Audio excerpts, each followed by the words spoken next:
There is a battle happening inside you right now. Not with anyone around you, not with your circumstances, not with the economy or the timing or the opportunities you have or have not been given. The battle is with your own mind, and the mind is a strange thing. Left alone, it will always choose comfort. It will choose sleep over rising early. It will choose distraction over focus. It will choose the feeling of doing something over actually doing something. The mind does not want discipline. It wants ease.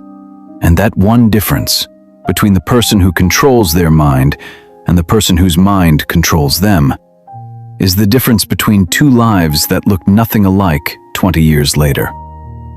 Nobody showed this more clearly than two young men named Chen and Bo.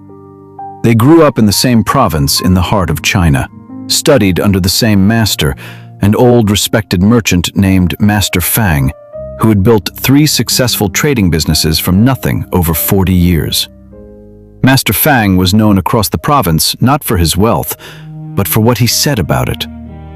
I did not build what I built because I was smarter than other men. I built it because every morning I made my mind do what it did not want to do. And I did that every single day until the day I did not have to force it anymore.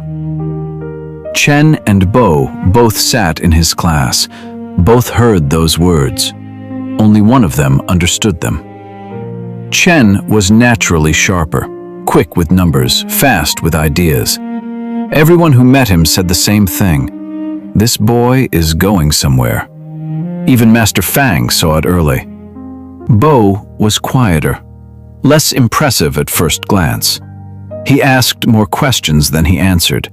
He moved slower. He wrote everything down twice. At 18, Master Fang gave them both the same starting assignment. Each would be given a small amount of money and 6 months to trade with it in the local market, however they chose.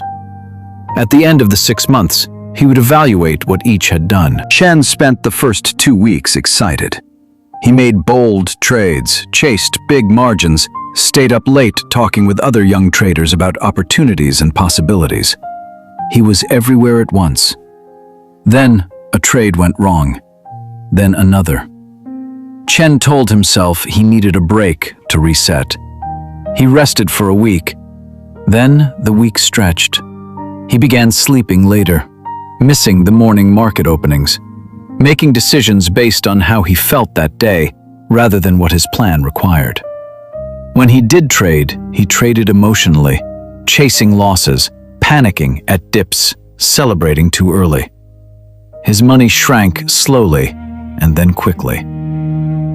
Bo woke up at the same hour every single morning without exception, not because he wanted to.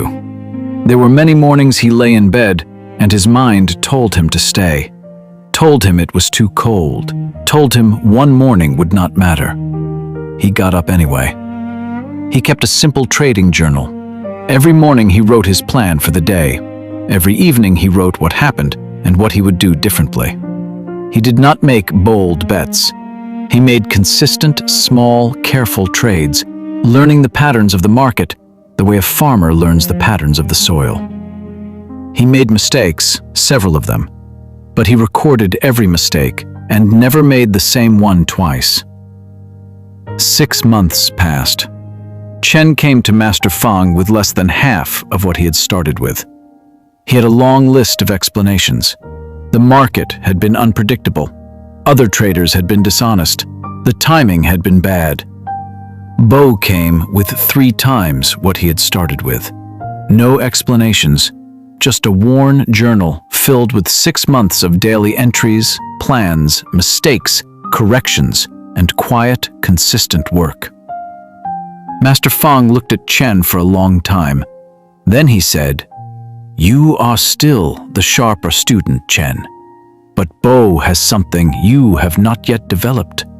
Bo has learned to govern himself. And a man who cannot govern himself cannot govern a business. He can only watch it fall apart and blame everything around him for the falling." Chen sat with that in silence. He wanted to argue. He had 100 reasons why the 6 months had been unfair. But sitting across from Bo's worn journal and his own empty hands, he could not find the words. That evening, Chen went home and sat alone. He thought about every morning he had chosen to sleep, every decision he had made based on how he felt rather than what he knew. Every time his mind had told him to rest, and he had listened without question. He had never once asked his mind to do something uncomfortable and held it there long enough to see what happened on the other side. The next morning, Chen woke before sunrise, not because he wanted to. His mind told him the same things it always told him. Too early, too cold. One morning does not matter. But this time he got up anyway. He opened a new journal. He wrote one simple sentence at the top of the first page. Today, I begin governing myself. It was not a transformation. It was not a sudden surge of motivation. It was simply a decision, small and quiet, and made in the dark before the sun came up. But it was the most important decision Chen ever made, because he made it again the next morning, and the morning after that. 3 years later, Chen had built a trading business that stretched across 4 provinces. Not because his talent suddenly appeared. It had always been there. But talent without discipline is just potential sitting in a comfortable bed, telling itself it will start tomorrow. Chen had finally learned to get up. The difference between Chen and Bo was not intelligence. It was not opportunity. It was not luck. It was not talent. It was one decision made in the dark every single morning.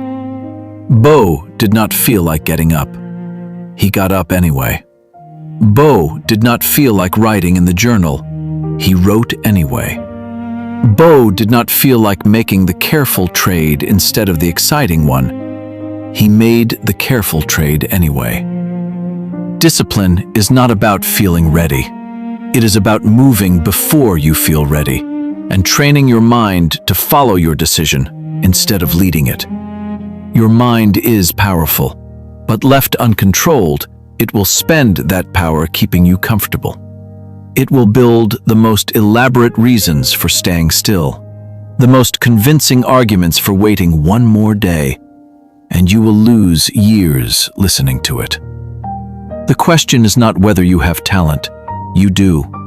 The question is not whether the opportunity is there. It is. The question is, who is governing your mind right now? Are you controlling it, or is it controlling you? Because somewhere right now there is a Bo, waking up in the cold before sunrise, writing in a journal nobody sees, making the careful decision instead of the exciting one, moving quietly and consistently while the talented ones sleep. And in 3 years, Bo will have 3 times what he started with, and the talented ones will have a long list of explanations. Govern your mind before it governs everything else. The battle is not out there. It has always been in here.